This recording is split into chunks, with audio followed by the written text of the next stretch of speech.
ketika kami datang ke psikolog itu apa aja sih yang diberikan oleh psikolog kepada kami nih, orang tua, baik kami orang tuanya ataupun kepada anaknya. Silahkan misalnya.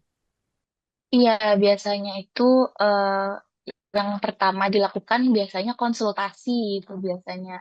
Nah, biasanya tuh untuk sesi konsultasi itu banyak ya psikolog-psikolog itu menyediakan wadah tuh tidak harus offline. Ada yang online juga itu. Dan dari beberapa aplikasi juga sudah banyak tersedia ya untuk konsultasi online seperti itu. Bisa juga screening tumbuh kembang juga bisa. Misalnya kita ngerasa ada yang kok berbeda ya, atau pengen tahu aja nih anak kita ternyata sebenarnya nggak beda, cuma pengen tahu aja sebenarnya kemampuannya sudah mencapai usianya atau belum.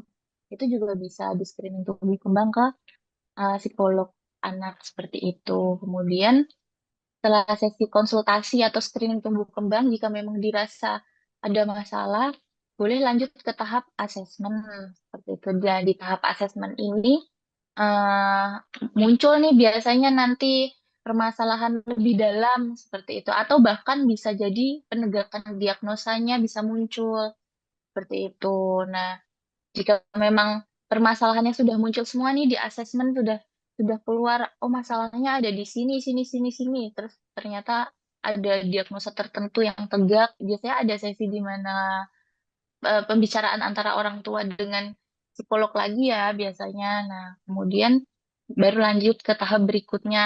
Jadi penanganan itu bisa terapi, bisa juga rujukan ke dokter juga bisa jika memang ada kaitannya dengan perkembangan atau berkaitan dengan fisik.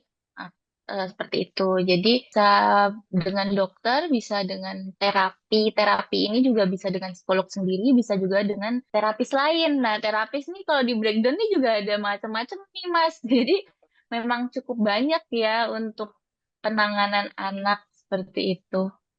Berarti dokter dan psikolog itu bisa saling merujuk ya, Kak? Ya, misalnya. Ya. Betul. Jadi kalau memang berkaitan dengan fisik, misalnya oromotor nih, oromotor itu kan kaitannya dengan fisik ya. Mm-mm. Nah, anaknya susah makan, bisa dicek lebih lanjut ke dokter. Seperti itu, apakah ada kaitannya dengan oromotornya? Seperti itu, jika memang ada kaitannya, nanti mungkin ada apa namanya notes tertentu dari dokter yang akan dirujuk ke terapisnya. Tapi jika memang kaitannya dengan perilaku, biasanya psikolog itu perilaku atau emosi biasanya psikolog bisa handle sendiri atau dirujuk ke terapis perilaku. Dan biasanya juga perlu juga ada basicnya itu sensorinya juga apakah perlu atau tidak terapi sensorinya. Download Tribun X sekarang. Menghadirkan lokal menjadi Indonesia.